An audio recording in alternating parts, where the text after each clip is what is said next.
Hey guys, and welcome to this week's film chat where we will be discussing The Magnificent Seven, the Baywatch movie, and Jason Bourne.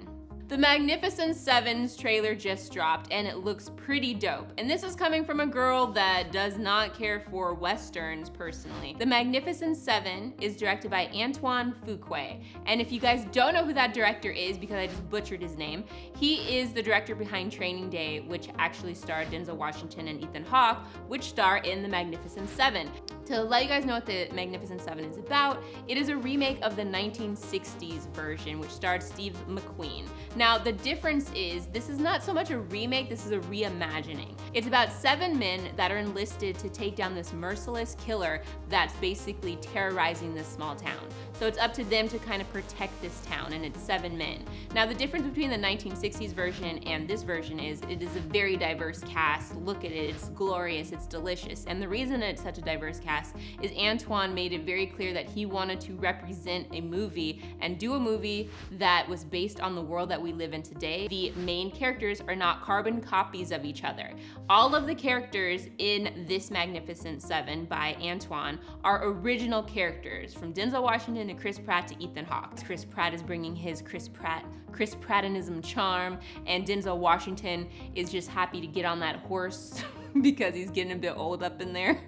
So there is a woman in this. I don't know if she's a love interest, but Chris Pratt kind of winks at her at some point in the trailer, or she's looking at him from a window or some shit. So maybe that's his love interest. So there is a woman's in this. I will love a woman. So there's at least one. Yeah, and she comes out and she's like, "Ew, She looks like help she's us." done too, so maybe she's like badass. Did she? I think so. She had like a bonnet on. That's all I remember. I think she shoots like a I think she does. So she's like, "Ew, get them." There is a film being made as we speak about the 1990s show Baywatch. And the difference is this remake or reboot, or I don't know what you call these things now, but this remake of a television show as a movie is going to star Dwayne Johnson and Zac Efron. Now, recently at CinemaCon, they showed some test footage of the film, getting the gist that it's very raunchy, it's got some cuss words, it's got some booties, it's got some, flesh. I mean, it is Baywatch. There are going to be half-naked girls running around the beach. I personally don't know how many people I could save from the water knowing I had a wedgie that far up my ass, but they made it work. This movie has CJ Parker, the part played by Pamela Anderson in the original, being played by Kelly Roback. In addition, Pamela Anderson will be making a cameo, as The Rock posted on his Instagram page. Priyanka Chopra will be playing the villain in this movie. Now, this part was originally written for a male, but once the director met with Priyanka and liked her so much, he decided to rewrite the whole script to have the villain be played by this lovely, lovely actress. Dwayne Johnson's love interest in this film will be played by Elfinish Hadera, ? But I'm sure she's beautiful. Then after they do this movie, they will be doing a crossover 21 Jump Street Men in Black Baywatch film, Harry Potter. I don't know if Hasselhoff is gonna be doing a cameo in this. Who's the most random person? He's like super fucking famous in like Germany or something. Isn't he like a god there? Is Hasselhoff German? Yes. Oh, I get it now.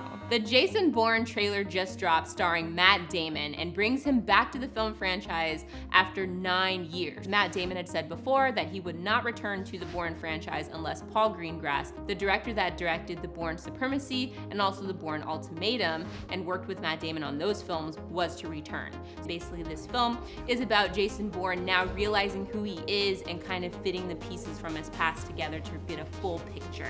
Aaron Cross will not be in this movie. So yay, Jeremy Renner will not be Aaron Cross in this film. But if you're like, but I loved Aaron Cross, that was my favorite, there's someone out there. Don't worry. Those 2 people. You 2 people, the sequel is coming after Jason Bourne. Matt Damon is fucking ripped. Can we just start that off?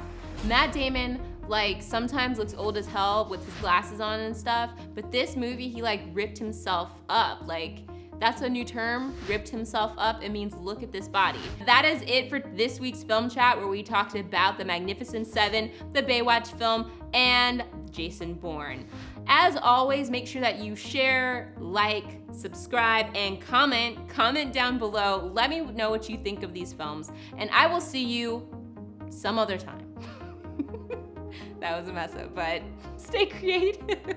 I'll see you again one day. Maybe.